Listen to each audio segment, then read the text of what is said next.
नमस्कार मित्रों। आज हम आप लोगों के लिए हिंदी साहित्य में भक्ति काल के एक महान कवित्री मीराबाई के जीवन परिचय के बारे में जानकारी हासिल करेंगे। चलिए वीडियो स्टार्ट करते हैं। आप लोग का यूनिक हिंदी ज्ञान चैनल पर स्वागत है। इस वीडियो में हम आपको मीराबाई के जीवन परिचय के बारे में बताएंगे। जीवन परिचय। मीराबाई जोधपुर राजस्थान के कुंडवी गांव में मेड़वा राजकुल की राजकुमारी थी। मीराबाई मेड़ता महाराज के छोटे भाई रतन सिंह की एकमात्र संतान थी। मीराबाई का जन्म सन 1498 के लगभग में हुआ था। लगभग क्यों लगाया गया है?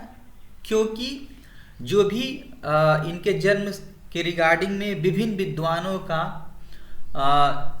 जन्म से संबंधित विभिन्न विद्वानों के बीच में मतभेद रहा है। कुछ विद्वानों के अनुसार मीराबाई का जन्म 1498 में हुआ था, इसलिए यहाँ पर लगभग लगाया गया है। मीरा जब केवल 2 वर्ष की थी तब उनकी माता की मृत्यु हो गई, इसलिए उनके दादा राव दूदा, ये हैं उनके राव दूदा जी का फोटो, उन्हें मेड़ता ले आए और उनकी देख रेख में उनका पालन पोषण किया। कौन किया पालन पोषण? तो राव दूदा। आगे बढ़ते हैं। ये बचपन से ही श्री कृष्ण में रुचि लेने लगी थी। मीरा का विवाह मेवाड़ के सियोदिया राज परिवार में हुआ। उदयपुर के महाराजा भोजराज इनके पति थे।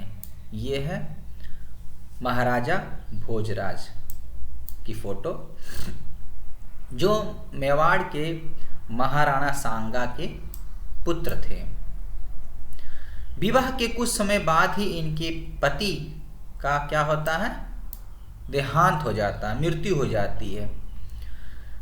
पति की मृत्यु के बाद उन्हें पति के साथ सती करने का प्रयास किया गया। जैसे आप लोग को अगर इतिहास पढ़े होंगे तो इतिहास में, या नहीं भी पढ़े होंगे फिर भी आप लोगों की जानकारी तो होगी ही कि पहले के जो कुप्रथाएं थी कि अगर जिस स्त्री के पति मर जाते थे तो उनकी चिता के साथ पति की चिता के साथ पत्नी को भी सती किया जाता था। किंतु मीरा उनके लिए तैयार नहीं हुई। मीरा के पति का अंतिम संस्कार चित्तौड़ में मीरा की अनुपस्थिति में हुआ। पति की मृत्यु पर भी मीरा माता ने अपना श्रृंगार नहीं उतारा। जब पति मर जाते हैं तो स्त्रियां क्या करती हैं? अपना श्रृंगार उतार देती हैं, लेकिन मीरा जो है अपना श्रृंगार नहीं उतारी, क्योंकि वह गिरधर को अपना पति मानती थी। गिरधर कौन? श्री कृष्ण। वे विरक्त हो गई दुनिया से। साधु संतों की संगति में हरि कीर्तन करते हुए अपना समय व्यतीत करने लगी। वे परिवार से, नाते रिश्तेदार से, सबसे वो विरक्त होकर और जो है प्रभु श्री कृष्ण की भक्ति में रम गईं। पति के परलोकवास के बाद उनकी भक्ति दिन प्रतिदिन क्या हो रही थी? बढ़ती गई। ये मंदिरों में जाकर, जहां मौजूद कृष्ण भक्तों के सामने श्री कृष्ण की मूर्ति के आगे नाचती रहती थी। मीराबाई का श्री कृष्ण भक्ति में नाचना और गाना राज परिवार को अच्छा नहीं लगा। उन्होंने कई बार मीराबाई को विष देकर मारने की कोशिश की, जैसे यहाँ पर चित्र में दिया गया है। आगे देखते हैं। घर वालों ने इस प्रकार के व्यवहार से परेशान होकर वह द्वारका और वृंदावन गई। घर वाले बहुत उनको परेशान करते थे, इसलिए घर द्वार छोड़ करके कहाँ चली गई, द्वारिका और वृंदावन गई। यहाँ देखिए मैंने द्वारका का चित्र भी पेस्ट किया है। वह जहाँ जाती थी वहाँ लोगों का सम्मान मिलता था। लोग इन्हें क्या करते थे, सम्मान देते थे। लोग उन्हें देवी के जैसा प्यार और सम्मान देते थे। ये बहुत अच्छा था। मीरा का समय बहुत बड़ी राजनीतिक उथल पुथल का समय रहा था। मीरा का जो समय था उस समय क्या था, राजनीतिक में भी बहुत ज़्यादा उथल पुथल हो रहा था। बाबर का हिंदुस्तान पर हमला हो गया और प्रसिद्ध खानवा का युद्ध उसी समय हुआ था। खानवा का युद्ध। इस सभी परिस्थितियों के बीच मीरा का रहस्यवाद और भक्ति का निर्गुण मिश्रित सगुण पद्धति सर्वमान्य बनी। अब हम आगे पढ़ते हैं कि श्री कृष्ण में समाकर हुआ मीराबाई का अंत। कहते हैं कि जीवन भर मीराबाई की भक्ति करने के बाद उनकी मृत्यु श्री कृष्ण की भक्ति करते हुए ही हुई थी।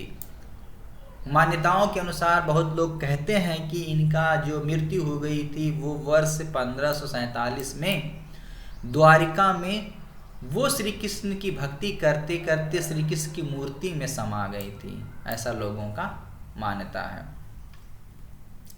मान्यता वृंदावन की गोपी थी मीरा। कुछ लोगों का मान्यता है कि मीरा कौन थी, तो वृंदावन की गोपी थी। उसके बाद थोड़ा पढ़ लें।